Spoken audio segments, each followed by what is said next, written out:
Front page of the Nation. Nigeria sends fighter jets, ground forces as troops foil coup in Benin Republic. That's the Nation newspaper. And in the Vanguard newspaper, democracy survives. How Benin Rep coup failed.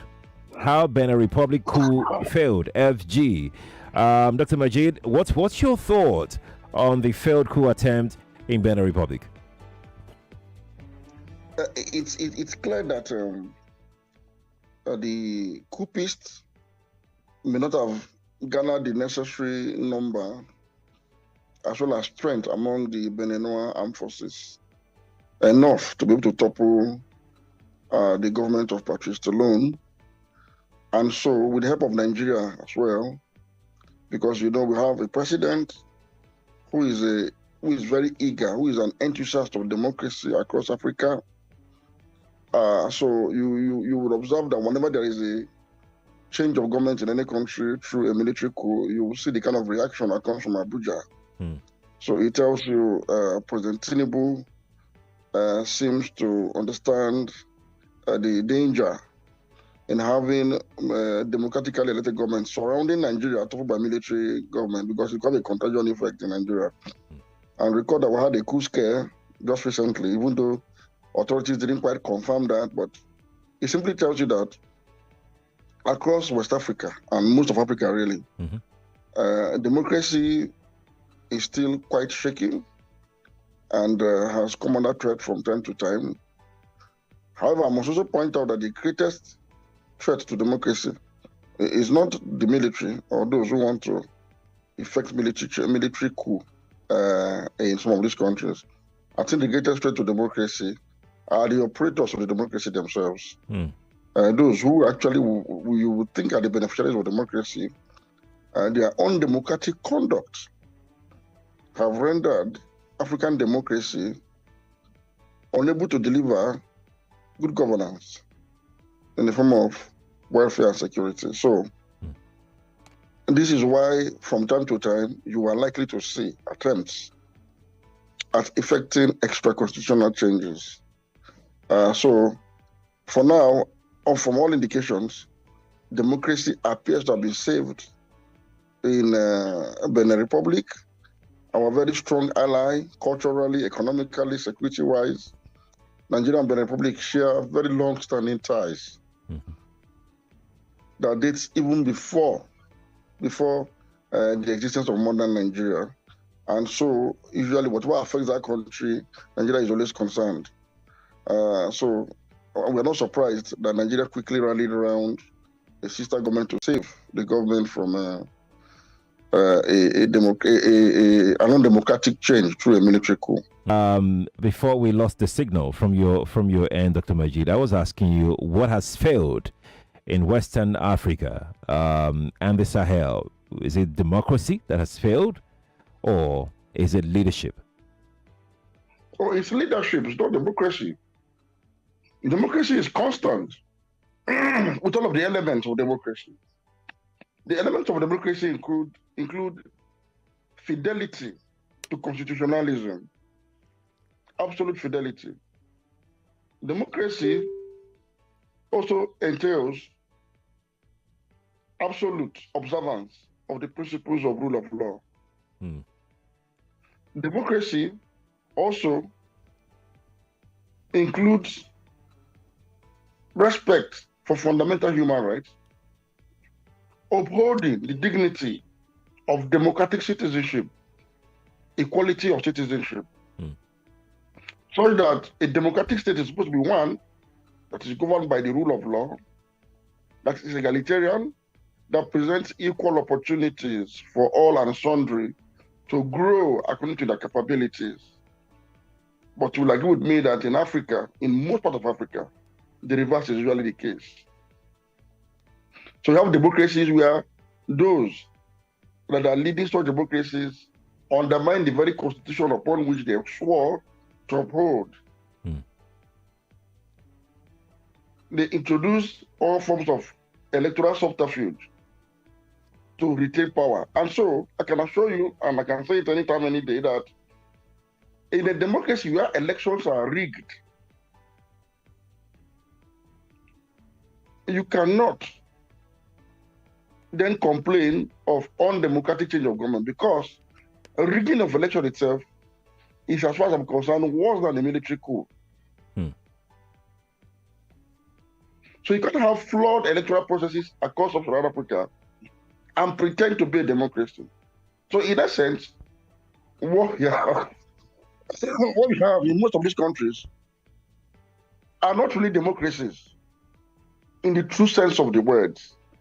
It's just a facade of democracy that covers up the worst form of dictatorship, corrupt dictatorship, that has not been able to deliver for the people in terms of welfare and security.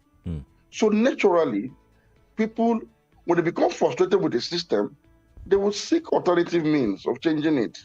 And sometimes it could be military, it could be revolution. So to prevent all of this, to prevent coup in West Africa, to prevent revolutions across the continent, will it be for leadership to be fixed? Those that are in the saddle today should commit the much needed class suicide, uphold the constitution in its entirety, and make sure that it is implemented according to the intent, the spirit, and the letters. Prioritize national interest, collective interest, over and above ethnic, religious, and sexual interest.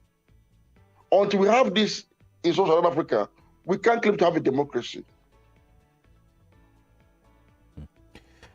Dr. Majeed, if I may follow up with this last question before we move on to our next story. This argument has been raging since morning that we started this conversation, since 5 a.m. We started this conversation. Nigerians are wondering, what could be responsible for the speed with which Nigerian government, Mr. President, gave the directive for the Air Force and the ground troops to go into Benin Republic to bring order and sanity into that country, that we cannot do the same thing for our people here anytime we have situations of unrest, especially kidnapping, especially mass kidnapping. People have been ruminating on that all morning on this show. Misplacement of priority by Nigeria's president and commander-in-chief. A country that is as troubled as Nigeria, that is fighting an internal warfare, should hardly spare the time and resources to go into another man's country to salvage their own situation. At a time that the government is forced to negotiate with bandits in order to have abducted children released, the same government that cannot muster the courage and the might of the state to go after domestic enemies that are ravaging this country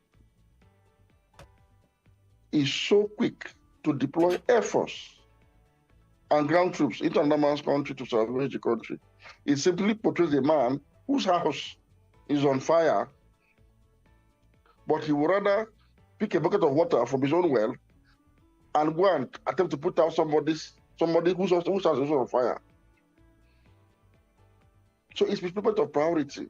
And citizens are right to raise concerns. Very right. And the optics do not seem to portray the government in a good.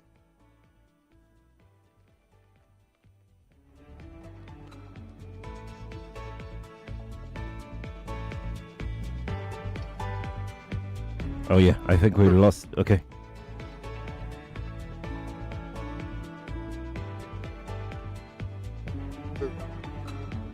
I think we lost Dr. Majeed's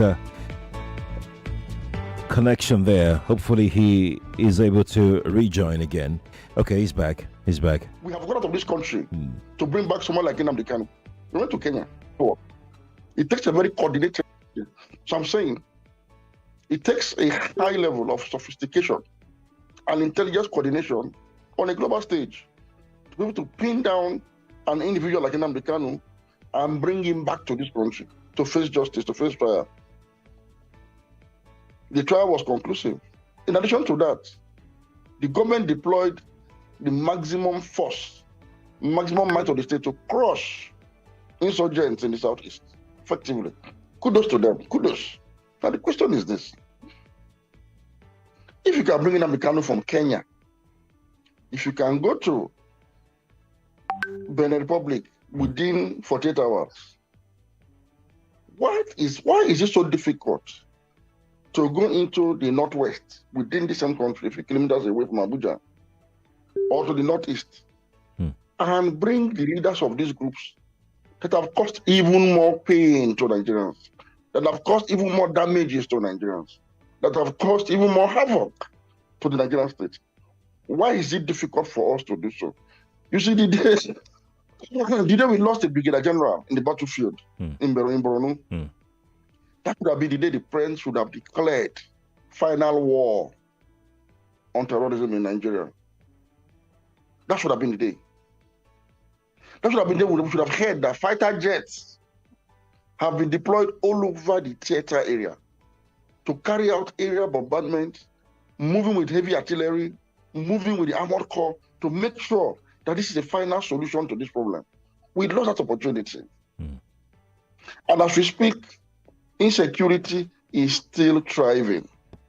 In fact, the irony of the matter is this. Some state governors, some state governments request for somebody's help, including air power, to be able to stamp out terrorism in their states. And it is delaying in coming. Yet we're able to quickly go to Benin Republic to render the same service. Nothing could be more of a displacement of priority than what has just happened. And it's unfortunate.